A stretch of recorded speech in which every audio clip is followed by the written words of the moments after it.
እግዚአብሔር አግዞናል። እግዚአብሔር በቸርነቱ መብርሃን በመልጃዋ ታላቁ የጸሎት አባት የትዕግስት አባት የልማት አባት ብፁዕ አቡነ ሳዊሮስን በቡራኪያቸው በጸሎታቸው እየረዱን በበረከት እየተትረሰረስን ነው እዚህ የደረስነው። እስኪ ደግማቸው እግዚአብሔር በደንብ አመስግኑ። ምዕመናንን ሊደክመን አይገባም። ሊቃውንቱ በተለይ የቃል ኪዳኑን ታቦታት ያከበሩ አባቶቻችን በመላእክት ጉልበት ሆነው ነው። እሳተ መለኮትን ነው በአናታቸው እነሆ እግዚአብሔር በሰጣቸው የክህነት ስልጣን እነሆ የቃል ኪዳኑን ታቦታት ከቆሙበት ሳይቀመጡ ከዘረጉበትም ሳያጥቡ እስከዚህ ሰዓት አድርሷቸዋልና ጉልበታቸውን ያጸና በታቦቱ ላይ ያደረው የእግዚአብሔር ክብር ኃይል በእነርሱ ላይ ስለተገለጠ ባካችሁ ስለ ካህናቱ እግዚአብሔር አመስግኑ።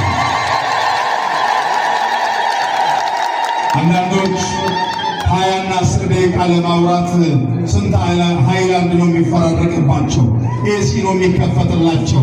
እነዚህ ግን ከሰማይ እግዚአብሔር በረከቱን ስላበዛላቸው ካህናቱ ይገርማል። በደንብ አድርጋችሁ እግዚአብሔር አመስግኑ። ከአንቺ ጋር ምን አለኝ? የቅዱስ ዮሐንስ ወንጌል ምዕራፍ 2 ቁጥር 4 ላይ ያለውን ኃይለ ቃል መነሻ አድርገን ጥቂት ነው የምንነጋገረው፣ ብዙ አይደለም። እግዚአብሔር በአንድም በሌላም ሲናገር ቆይቷል። እንግዲህ ጤናማ ሰው 40 ደቂቃ ሰውን ይሰማል ይባላል። ከ40 ደቂቃ በኋላ 20 ደቂቃ ራሱን ይሰማል። ከአንድ ሰዓት በኋላ ደግሞ ሰውንም ራሱንም አይሰማም ነው የሚባለው። አሁን እግዚአብሔር ለጥቂት ደቂቃዎች የመስማቱን ጸጋ እግዚአብሔር ያብዛልን። namni fayya buleessate daqiiqaa 40 nama dhaggeeffata, daqiiqaa 20 of dhaggeeffata. Ida'ama sa'aatii tokko qofa namni nama ofis dhaggeeffachuu kan danda'u, sa'a tokko booda garuu ofis nama si dhaga'u jedhamee dubbatama. Kanaaf daqiiqaa muraasa akka Waaqayyoon dhageenyu Waaqayyoon hunda keenya nu haa gargaaru። እስኪ ሁላችሁም ይህችን ቃል ከኔ ጋር በሉ። ከአንቺ ጋር ምን አለኝ በሉ። ምን ነው ፈራችኋት? ስድብ ይመስላል። ከአንቺ ጋር ምን አለኝ? ይህ ቃል ዓለም የተሰነካከለበት ቃል፣ ይህ ከወርቅ የነጠረ ከብር የተዘገበ ሙሉ ሐሳቡን ለመናገር በገሊላ አውራጃ ቃና በተባለችው መንደር ጌታ ከተጠመቀ በኋላ ሳይውል ሳያድር ወደ ገዳመ ቆሮንቶስ እንደሄደና በሦስተኛው ቀን ግን በገሊላ ቃና ሰርግ እንደነበረ ቅዱስ ዮሐንስ ወንጌላዊው መዝግቦልን እናገኛለን። ኩታ ወንጌል ዮሐንስ ወቆና ለመለኮት ተቁራ ካስተን ይወዳልተኑ ጎዲነ ገሊላ መንደራ ቃና ጅረምቱቲ ጭራቱ ቆጳዬ ጅራ ጎፍታን ኬኛ ኢየሱስ ክርስቶስ ኤርገጩበሜ ቦዳ ኦሶ ኢኖሊን እንጉሊኒ ገረ ካዋላ ቆሮንቶስ ይተከደሜ በጣም ቁልቁሉ ንትዱበታ በከሰነትሲ ጎቸ ሰይጣና በርበዴሴ ሴረ ካዋላ ኡንዴሴ ኛታን ነመኩፌ ኢኒ ሙለ ጉዳኒ ኢሰ ኛታን ነመኩፊሱ ዲያብሎሲን ኩፍሴ ጋፈ ጉያ ሰደፋ መነጅራ ተርገመ ጅራ ክርስቶስ መነከኘ ታርገሙ።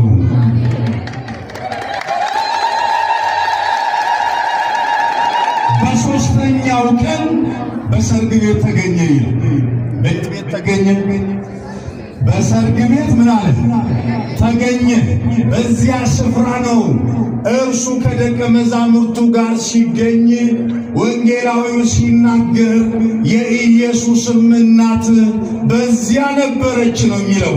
ልጇ ባለበት እናቲቱ ድንግል ማርያም አትጠፋምና እርሱ የተጋበዘበትን ክብር ልባሞች እሷንም ይጋብዟታል። እንዲያውም ከእርሱ ቀድማ በሰርጉ ተገኘች ይላል። ድንግል ማርያም በሕይወታችን ትገኝ እንጂ እቺ ስንዱ እመቤት ኦርቶዶክሳዊ ተዋሕዶ ቤተክርስቲያናችን ትናንትና ከልደት ጀምራ እስከ ትናንትና መገለጥ ትለዋለች። የዛሬዋ ቀን ደግሞ መለወጥ ናት። ምንድን ናት? ኧረ ተናገሩ፣ ምንድን ናት? መለወጥ በሉ ሁላችሁም ኧረ ተናገሩ ምን ኢሽን ቶርቤ ደርቤ ካስኔ ሀገተሌ ሳትስ ቶርበኒታኑትስ ከንዱበኑ ዋዬ ሙለናት ዋዬ ኤፒፋንያት ዋዬ አስተሪዮት ለፍቲፍ ሰሚን ወለርጉንሳ አያን ዋቀዮፊ ነምኒ ወለርጉንሳ ነምኒ ፌርገሞኒ ነሞኒፍ ዋቀዮ ኢፍኒፍ ጅሬኝን ወሊን ወለርጉይሳ ሙለና ጀቴቱ ዱበቲ መን ክርስቲያና አስተሪዮ ትላለች ኦርቶዶክሳዊ ተዋህዶ ሐዋርያዊት የምንላት ዓለም አቀፋዊት የምንላት ቅድስት የምንላት ይቺ ቤተ ክርስቲያን ስዕላዊ መግለጫ ነው። ዓለም እስኪደመም ድረስ በአራቱ አቅጣጫ የእግዚአብሔር የክብሩ መገለጫ ታቦታቱ ከቤተ መቅደስ ወደ ባህረ ጥምቀቱ ሄደው ምድሪቱ ተባርካ እኛም በመልካም ወዝ ዛሬ እዚህ የተመለስን። ስሙኝ ወገኖቼ፣ በዚያ ሰርግ ቤት ኢየሱስ ክርስቶስ ከደቀ መዛሙርቱ ጋር ተጋብዞ መጣ። በቤታቸው ሲገኝ ዶኪማስ የሚባል ሰው ለልጁ ሰርግን አሰናድቶ ስለነበረ በእስራኤላውያን ዘንድ የጠጅ መጠጥ የወይን መጠጥ ማለት እጅግ የከበረ ነው። በእስራኤላውያን ወይን የተወደደ፣ በኢትዮጵያውያን ጠጅ የተወደደ እንደሆነ ይታወቃል። ብቻ ድግስ ተደግሷል። ከሊቅ እስከ ደቂቅ፣ ከባሪያ እስከ ጌታ፣ ከባሪያይቱ እስከ እመቤቲቱ በሰርጉ ላይ ታድሟል። ገና ሰርጉ ሳይጀምር የወይን ጠጅ ከጋኖቹ ውስጥ አለቀ ይላል። እግዚአብሔር እንዲህ ካለ መጉደል ይሰውረና ይሰውረን። እንዲህ ቢጎርልም የሙላትን እመቤት ድንግል ማርያም በቤታችን ካለች አይቸግርም። እስኪ እሷን አመስግነው። የሚገርማችሁ አስተናባሪዎቹ ተጨነቁ፣ ተጠበቡ። ሰው የያዘውን ይዞ ያልያዘውም አይነ ፍጥጥ አይነ ቁልጭልጭ እያሉ እነሆ አስተናባሪዎቹ ምን ያቅርቡ? ከጓዳ ውስጥ እመቤታችን በሳሎን ነበረች ከልጇ ጋር። ማንም ሳይነግራት የልብ አውቃ አይደለች ድንግል ማርያም። ወንጌላዊው ማንም አልነገራትም ነው የሚል። ይኸው ወይን አለቀ አላሏትም። ጭንቀታቸውን መጥተው እየየ አላሏትም። ኧረ እባክሽ አሳስቢልንም አላሏትም። እንዲሆነም አላሏትም። ምልዕተ ጸጋ ብሏታላ መልአኩ ድንግል ማርያምን። ጸጋን የተመላሽ ናታ። የረቀቀው ይገለጥላታላ፣ የራቀው ይቀርብላታላ። ድንግል ማርያም የጓዳውን ጭንቀት ሳሎን ሆና ሰማች። የውስጣችሁን ጭንቀት ሰማይ ሆና ተስማችሁ።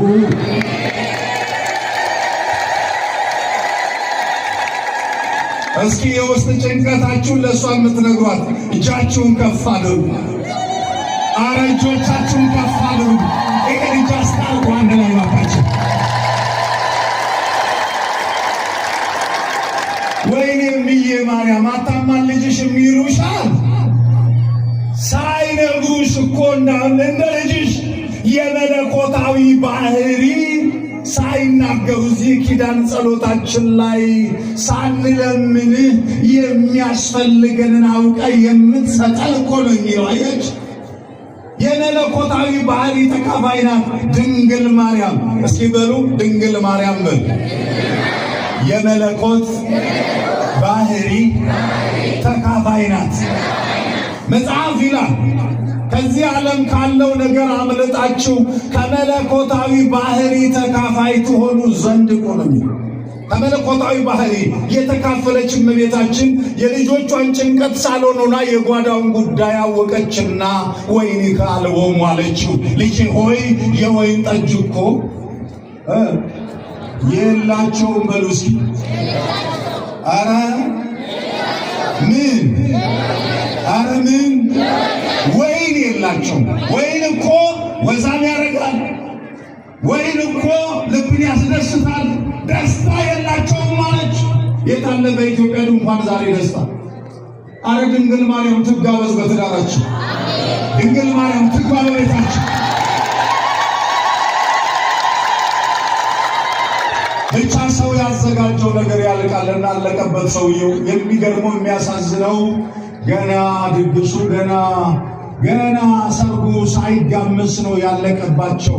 እመቤታችን እንዲህ ለልጇ እንዲህ ስትል ጌታ መልሶ እንደወረደ ቃል ተናገረ። ስሙ በደንብ አንቺ ሴት ከአንቺ ጋር ምን አለኝ? ጊዜ አልደረሰም አላት። አሁን ይህንን ቋንቋ እነንትና በሌላ ዘመን ዝረውታል። የስድብ አፍ ያላቸው ሰዎች በሌላ ተርጉመውታል።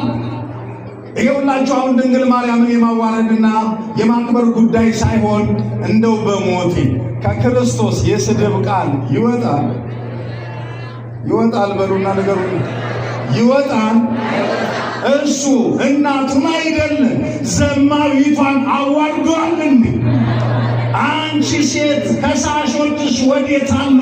በሰላም ሂጂ እኮ ነው እሷን ያለ። እንዴት በሰርግ ቤት እናትህንና አባትህን አክብር ያለ ጌታ እናቱን በሰርግ ቤት ከአንቺ ጋር ምን አለኝ ብሎ ክዷታል። እግዚኦ ሎቱ ስብሐት። ምሕረት ያደርግላቸው በሉና አረ ምሕረት ያደርግላቸው በሉ። አንቺ ሴት ብሎ ስላለ የንቀት ቋንቋ ነው አሉ። እኛማ ንቀት አይደለም የሚቀርብ መናቅ እንጂ ማክበርን አናውቅም። መራገብና መሳደብን እንጂ ማመስገንን አናውቅም አይደለም። ለዚህ ነው ለትውልዱ ስድብ ስለሚቀድመው አንቺ ሴት ብሏታል። የምን ማማለድ ነው? እሱ ሰርግ ቤት አፏን አስያዛት። አፏን አልያዛትም። ከአፏ የወጣውን በአክብሮትና በክብር ነው የተቀበለው የክብር ጌታ። ተቃል ጋር ናቸው ነሞኒ ተቆጠቆ መንጭዳቲ ዱርቤ ማርያም አራርሲቴ ጋፈጀሉ ለኪነ ራርሲቴ ያን ወርቲነ ሲወሊ ማለን ቀበቲ እንጀዴ ሲወጅም ማለን ቀበቲ እንጀዴ ያን ወርቲ እንጀዴ ጀቸቶ ፊቲ ልትሉበት ለኪን ተፈለ ኪታበ ሁሉ ቤኩኒ ሱራ ጅሬኛ ፉራራ ባጋንቹ ከነመ ዱብሰ መለ ጎፍታን ካለ እንጀዴ አንቺ ሴት ማለት በመጽሐፍ ቅዱስ ሴት ብሎ ለመጀመሪያ ጊዜ የጠራው የወደቀው አዳም ነው። ከጎኑ የተገኘችውን አጥንትሽ ከአጥንቴ ስጋሽን ከስጋ ያለና ሴት አላት ይላል ዘፍጥረት ምዕራፍ 2 ቁጥር 23። ሴት አላት ሲል ምንድን ነው? አጥንትሽ ከምኔ ስጋሽን ከምኔ። ጌታ ደግሞ እንዲህ አላት፣ አጥንቴ ከአጥንትሽ ነው። እሱ ሕያው ቃል ስለሆነ ስግው ቃል ስለሆነ አጥንትሽ ከአጥንቴ ነው፣ ስጋዬም ከስጋሽ ነው ሲል ከአንቺ ተገኝቼ እኔ አስገኝቼሽ ከአንቺ ተገኘው ሲላት ሴት አላት ይላል። ክብር ላንይ። እስኪ በሉ አንቺን አስገኝቼ ከአንቺ ተገኘው። ይህ ከአይምሮ በላይ አይደለም።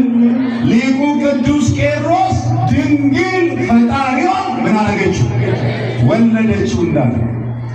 ሌላኛው ሔዋን በሞተው በልጇ በአቤል ፈንታ ወንድ ልጅ ስትወልድ እግዚአብሔር በሞተው ምትክ ሰጠኝ ስትል ወንድ ልጇን ማን አለችው?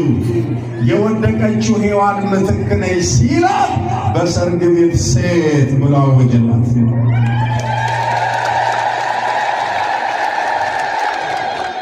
ሴት የክብር ስም እንጂ የውርደት ስም አይደለም። ወንድ ማለት ስድብ እንዳልሆነ ሁሉ ሴትም ስድብ ሊሆን አይችልም። እንጠቅልለው። አንቺ ሴት ከአንቺ ጋር ምን አለኝ የሚለው እመቤታችን ልመና አቀረበች። ወይን እኮ የላቸውም ስትል ያላትን አሁን ያልኳችሁን ካላት በኋላ የሚላቸውን አድርጓለች። ተግባቡ አልተግባቡ እነሱ አትኒፊ ኢልሚ ወሊገለሙ ወሊገለዱ በጣም አሁን ይሄ በድካም ላይ የሚሰበክ ስብከት አልነበር። ቀኑ ሙሉ በጉዞ ስለዋልን ይህን ሳንናገር ታቦታቱ ቢገቡ በዓሉ መልኩን ያጣል። እናንተ ዝም ብሎ እንደው ላብን አፍስሰን እንደ መግባት ይሆናል። ይኸውላችሁ እመቤታችን የሚላችሁን አድርጉ ብላ ሰበከችን። ከእሷ በፊት የትኛውም ምድራዊ አዋቂ አልሰበከንም። እርሱ የሚላችሁን አድርጉ አለች። ብትቀየመው ትላለች ወይ? አዋርዶኛል አትስሙትል ነበረ። እሱ ያለውን ቋንቋው ስለገባት እመቤታችን ከአንቺ ጋር ምን አለኝ የሚለው ቋንቋ አላሳዝናትም። ደግሞ በመጽሐፍ ቅዱስ ከአንቺ ጋር ምን አለኝ የሚለው እዛ አንደኛ መጽሐፈ ነገሥት ምዕራፍ 17 ቁጥር 18 ላይ የሰራዊቷ መበለት ልጇ በሞተ ጊዜ የእግዚአብሔር ሰው ኤልያስ ሆይ ልጄን ትገልብኝ ዘንድ ወደ እኔ መጣ፣ እነሆ እንዲህ ታደርግብኝ ዘንድ ከአንተ ጋር ምን አለኝ አለችው ይላል። ይሄ ማለት ምን ማለት ነው? ምን በደልኩ? ምን ጥፋት አለ? ምን ጸብ አለ በእኔና ባንተ መካከል ስትል ነው የሰራዊቷ ሴት የተናገረችው። ሉቃስ ወንጌል ምዕራፍ 8 ቁጥር 28 ላይ በጌርጌሴኖን ማዶ መንፈሰ ርኩስ ያደረበት ሰው በኢየሱስ ክርስቶስ ፊት መጥቶ ተደፋ ይላል። ከዚያ በኋላ የሕያው የእግዚአብሔር ልጅ የልዑል እግዚአብሔር ልጅ ኢየሱስ ሆይ ልታጠፋኝ ለምን መጣብኝ? ከአንተ ጋር ምን አለኛል? አሁን ይሄ ምን በደልኩ ምን ጥፋት አለ ማለት ነው ሳለ ወደ እመቤታችን ሲመጣ ምን ነው ለስድብ ነው ተባለ። ከቃሉ ጋር ናቸው። ስድስቱም ቃሎች ታጥበው ምንም የጠጅም የብቅልም ሽታም ጣዕም ምንም የላቸውም፣ ባዶ ናቸው። ብቻ ውሃ ተሞላ። ውሃ ደግሞ በጠባዩ ሶስት ነገር የለውም። ከቃሉ ጋር ናቸው። ውሃ ስንት ነገር የለውም አልኳቸው? ሶስት ነገር የለውም። የመጀመሪያ ቀለም የለው፣ ሁለተኛ ጣዕም የለው፣ ሶስተኛ ሽታ የለው። ይሄን ውሃ ነው በጋን የሞሉት። ጌታ ጸለየ፣ ወዲያው ቀርታቸው ጣዕም አልባ ውሃ የወይን ጣዕም ያዘ።